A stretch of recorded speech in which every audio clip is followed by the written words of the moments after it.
Hi, I'm Susan Rains, and today we're going to talk about three-step problem solving. This is one of the techniques featured in my book, Conflict Management for Managers, published in 2019 by Roman and Littlefield. And we really use this all the time, whether we're dealing with conflict at work, in our families, in our communities, with our partners, our roommates, etc. So it's just a stepwise process to walk you through managing conflict in a way that doesn't escalate the problem and really focuses on getting to the crux of where the miscommunication or disconnect is. So I'm a professor of conflict management at Kennesaw State University, which is in the suburbs of Atlanta, Georgia. And we have a master's and PhD program in conflict management. So if you want to be a conflict doctor like me, stay tuned at the end of the presentation for a little bit more information on our graduate programs in conflict management. Okay, so here we go. Just a little bit of background. I do interventions, training, coaching, facilitating problem-solving efforts with corporations and nonprofit organizations. And I train managers to change organizational culture, negotiate through conflict, think strategically about their careers and their organizations, and really enhance mission achievement through the prevention and resolution of conflict. One of the things we know about conflict is that people tend to see the symptoms of conflict as the actual problem rather than just signs of an underlying problem. So for example, if you go to the doctor and you say you have a fever, the doctor gives you acetaminophen or ibuprofen, and it may treat the fever, but in 4 or 6 hours, the fever may come back and be even worse because you didn't figure out what was causing the fever.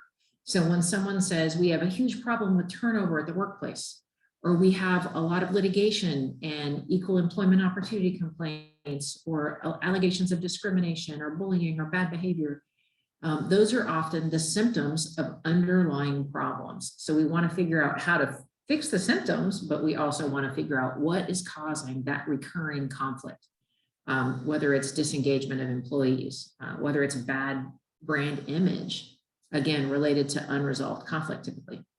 So we're going to go through three-step problem solving and also talk about how do we really get to that root cause of what's causing the conflict, and includes things like establishing shared expectations and then negotiating boundaries and our needs in our teams.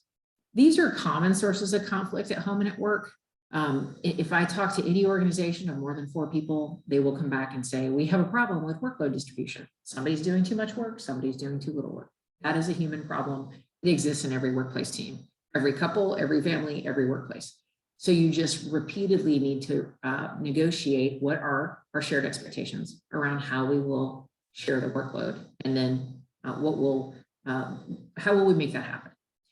So missing deadlines, having siloed communication, having unshared vision. One of the challenges, if your employees are not rowing in the same direction, that boat is not going to end up in the right place at the right time. So we want everybody rowing in the right direction, and they do that when they have a shared vision. What is it that our unit or our organization is seeking to accomplish, and what is my role in making that happen? And it's important for managers, supervisors, and employee teams to all be on the same page about what everyone's expectation is in that effort and that process. So these are just examples of very common problems we see. Integration versus separation happens in any, when we say teams, it could even be a couple, whether it's a romantic couple or a family member, which is this idea of how much time do we spend together, how much time do we spend apart. Again, as long as you have shared expectations around that, you're great. The problem is when you have different expectations. So it's all about surfacing our unspoken expectations and then negotiating agreements on those expectations. So when I say this is three-step problem solving can be applied to just about any problem, just about anywhere, I mean it. At home, at work, in the community, with your neighbor. And some of the hardest disputes to resolve are conflicts among volunteers. Wait till you're in your congregation and there's people volunteering and they have different thoughts about how to get the job done, or how, who should be doing what. So it's really hard to fire a volunteer. So again, having a conversation to say, well, help me understand what are your expectations around this issue, and let's share mine, and then we'll get down to that. Okay, so what we want you to do is be able to better spot when there's a time for joint problem solving and decision making, or when there's a a problem that arises to stop and say, okay, this is a great opportunity to go through a 3-step problem solving. And where did I come up with this? I came up with this after reading about Project Aristotle and Project Oxygen. Google studied teams very deliberately because most of their work occurs in teams. And they have all different kinds of teams: virtual teams, hybrid teams, teams where everybody does the same thing, like all marketing teams, or people across functional teams. They have teams that just by luck happen to be all women or all men, or people who are from all one country or all a bunch of different countries. They have teams that maybe they're on a trivia team outside, or they bowl together, or they're on a softball team, so they spend time outside of work together. They have other teams that do not spend time outside of work together. They have teams that are organized hierarchically, and they have teams that have a flat collaborative structure. So they thought, what are these things that make good teams, and how do we learn about that? What we found out is none of those differences predict more or less conflict. What matters is whether or not people have a shared expectation of how the work will get done and how they will treat each other. And when problems arise, do they have the same understanding of how they will be addressed? So conflict comes from unmet expectations. Make that your mantra. Conflict comes from unmet expectations. So when you see conflict, instead of saying that person's a jerk or that person's not doing it right, stop and say, I wonder what their expectation was about how this would happen. We tend to universalize our own expectations and assume clearly they know what the expectation is here. Well, maybe they don't. And maybe it'd be helpful to have a conversation around it. And then once we figure out what the disconnect is, negotiate what is a shared expectation we can have. So if I go into a team and I expect it's hierarchically organized like the military, and my boss tells me to do something in the military, I generally go do it, right? If I come into a different team, maybe a high-tech team or a university team, I might expect that decisions are going to be made more collaboratively. Again, my expectation is what leads to the conflict, not the actual way in which we make decisions. So we want to really surface these issues and talk about it.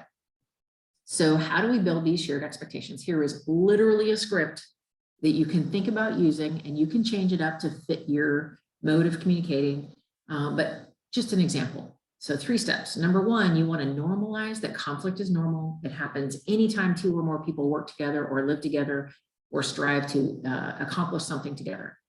And that if we put our heads together, we can fix it. So just say that it's normal that 2 or more people are going to have some conflicts from time to time. I bet we can put our heads together and fix this.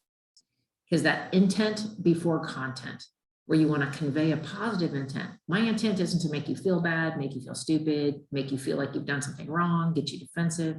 Instead, my intent is for us to build our relationship and solve problems together. Second, conflict comes from unmet expectations. So you say, could you share with me what your expectation was around this? And I'll share with you what my expectation was. And then we can figure out where was the disconnect.